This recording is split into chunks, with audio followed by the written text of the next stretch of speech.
yung ano muna, yung Teka. nickname parang ganun, alias. Hindi, ito nalalabas na lang sa ganun yun. Oo. Sige.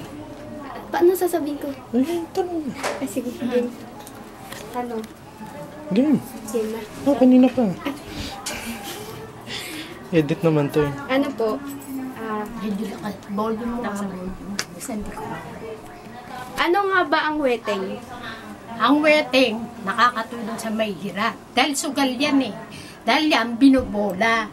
Kumbaga sa ano, ang piso dyan, magiging 400. Ano yan, kumbaga sa ano, illegal na sugal. Pero siya, nakakatulong siya.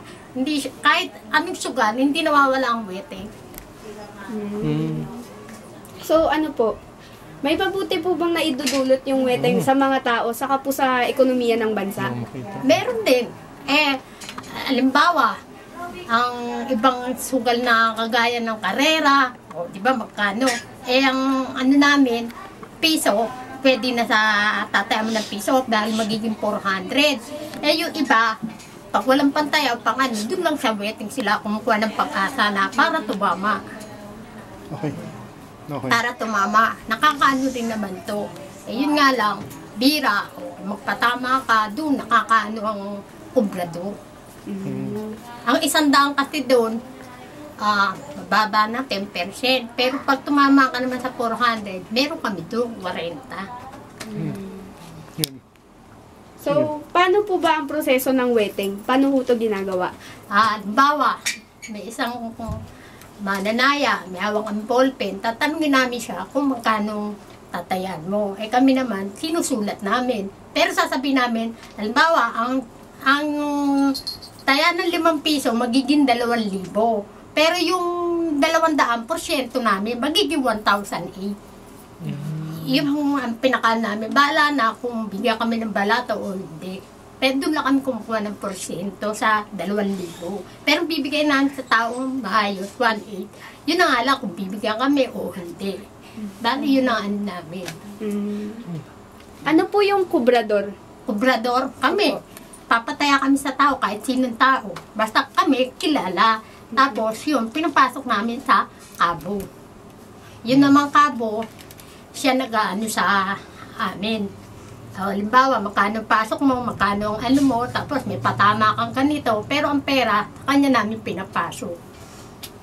Tapos halimbawa, may patama kami, bibilugan na lang niya. O eto, patama mo, bibilugan niya. Tapos pag nano na niya yun, bibigyan na niya sa amin. Basta may bilog na yun. Ano po ba? Marami ho bang tumataya sa weteng? Marami. Kung tutusin, marami. Nakakaano yan. Bawa, maka 500 kami. Kaya lang, ang 500 na yun, 10% lang kami. Yun nga lang, pag nagpatama kami, doon kami nakakakuha ng porsyento. Tingin niyo po, kahit po pinagbabawal na ho ng government yung pagweweteng po, bakit po marami pa rin ho ang tumataya? Kasi nga, ang gusto ng mga tao, mawala na ang lahat, wag lang ang weteng. Kasi nga, nandun minsan ang pag-asa nila kasi ang piso mo magiging 400. Yung ibang sugal, hindi nila kaya. Kahit sa weteng lang sila. Kahit anong bawal o anong huli, ang weteng hindi nawawala. Doon sila kumukuha ng ano. Ilang porsyento po ba yung nakukuha nyo kapag po nagpapaweteng po kayo? Minsan malakas, minsan mahina. Minsan malakas, mahina. Pero ang madalas ako na ano, bawat 300. Pero sa magkapo, makakano ko 500. Pero ano, bawat sa 1 linggo, nakakapagpatama ako ng 4 na araw o ganyan. Minsan sunod-sunod, minsan wala. Wala kang magagawa. Basta kami, ang inaano lang namin, porsyento, present lang kami. Basta sa 100, 10 lang kami. Dati, 15, bumaba na.